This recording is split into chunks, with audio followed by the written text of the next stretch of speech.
తహసీల్దార్ గారికి వినతి పత్రం సమర్పించడం జరిగింది.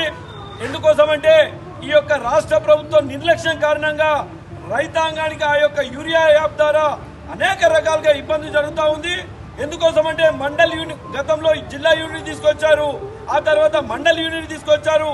మండల్ యూనిట్స్కి వచ్చేందుకు చేపూరు వాళ్ళకి వెళ్ళి ఇసాపల్లికి పోయి తెచ్చుకోవాలా, ఇసాపల్లి వాళ్ళు పోయి చేపూరుకి పోయి తీసుకొచ్చుకోవాలా. అది 2 బస్తాలు, 1 ఎకరాల వరకు 2 బస్తాలు ఇస్తా ఉన్నారు. 2 బస్తాలకు అది ఎప్పుడు వచ్చేది కూడా తెలియదు, ఆన్లైన్లో ఎప్పుడు పెడతారు కూడా తెలియదు. ఆన్లైన్లో అక్కడికి వెళ్ళిన తర్వాత అయిపోయే పరిస్థితి కూడా రైతాంగానికి అనేక రకాలుగా ఆటోలు తీసుకెళ్లి ఆ ఖర్చులు, ఆటోల ఖర్చులు ఇవన్నీ కూడా రైతుల మీద పడే పరిస్థితి ఏర్పడ్డది. రైతులకు ఈ రాష్ట్ర ప్రభుత్వం రేవంత్ రెడ్డి గారు మీరేం చెప్పారు, రైతుల్ని బంగారు రైతులుగా ఈ యొక్క బంగారు తెలంగాణ రైతులు చేస్తామన్నటువంటి రేవంత్ రెడ్డి గారు మీరు చేసేది రైతాంగానికి ఇదేనా అని చెప్పి అడుగుతా ఉన్నా.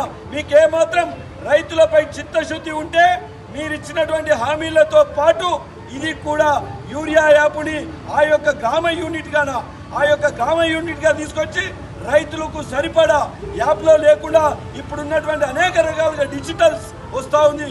ఆ డిజిటల్లో తమకు అనుకున్నటువంటి రైతుకి ఇబ్బంది లేకుండా చూడాల్సిన బాధ్యత రాష్ట్ర ప్రభుత్వం కనుక దయచేసి ఇప్పటికైనా కానీ ఇలాంటి యాప్ ద్వారా రైతులకు ఇబ్బంది లేకుండా రైతులకు తగినంత, రైతులకు సరిపోయేంత ఎరువులు ఇవ్వాలి తప్ప మీరు ఇయ్యలేక ఈ యొక్క కేంద్ర ప్రభుత్వం మీద కేంద్ర ప్రభుత్వం నింద చేస్తూ ఉన్నారు కనుక కేంద్ర ప్రభుత్వం సిద్ధంగా ఉంది.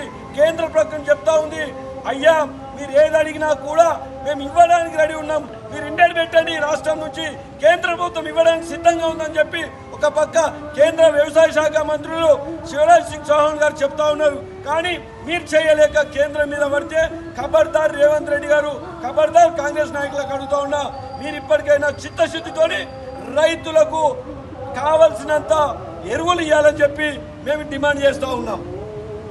భారత్ మాతా కీ జై జవాన్ జై కిసాన్. రైతు లేనిదే రాజ్యం లేదు, రైతు లేనిదే రాజ్యం లేదు. రోజు 24 గంటల లోపల గెలిచి అధికారంలో ఉండి ప్రతిపక్షాల మీద వాళ్ళ మీద విమర్శలకు తప్ప వాస్తవంగా ప్రజలకు ఏం కావాలా, ప్రజలకు ఏం అవసరం ఆలోచించి ఒక్క దినం కూడా ఆలోచించిన పాపన పోలేదు. ఎందుకంటే ఈ రోజు మనం చూసుకుంటే ఖచ్చితంగా ఎరువులు వేసే టైం నాటికే కేంద్రం ఎరువు ఇస్తలేదు సాగు చెప్పడం తప్ప వాస్తవంగా కూడా ప్రభుత్వాలకు దూరదృష్టి ఉంటే ఎప్పుడైతే మనము పంటలు వేసుకుంటామో అందుకు 2 నెలలు 3 నెలల ముందుగా ఇన్నేళ్ళు తయారు చేసి కేంద్ర ప్రభుత్వం తెప్పించి ఏదైతే ఉన్న ఎరువులు సరిపోయేంత తెప్పించి అక్కడక్కడ స్టాక్ పెడితే ఈ పరిస్థితి రాదు. ఎందుకంటే రైతులు ఈరోజు నాట్లేసే టైం కానీ మందులేసే టైంకు ఎరువులు అక్కడక్కడ లేవు, భద్రతా భావం లేదు. కాబట్టి అందరు కూడా రోడ్ల మీదకి వచ్చే పరిస్థితి. ముఖ్యమంత్రి స్వయంగా చెప్తా ఉన్నాడు, మన నియోజకవర్గంలోని అంకాపూర్ గ్రామం అంటే ఆదర్శవంతమైన రైతులు అని చెప్పి. ఆ ఆదర్శవంతమైన రైతులే అంకాపూర్ రోడ్డుకెక్కే పరిస్థితి కలిగించి ఎంత దురదృష్టమో మనం ఆలోచించాల్సిన అవసరం ఉంది.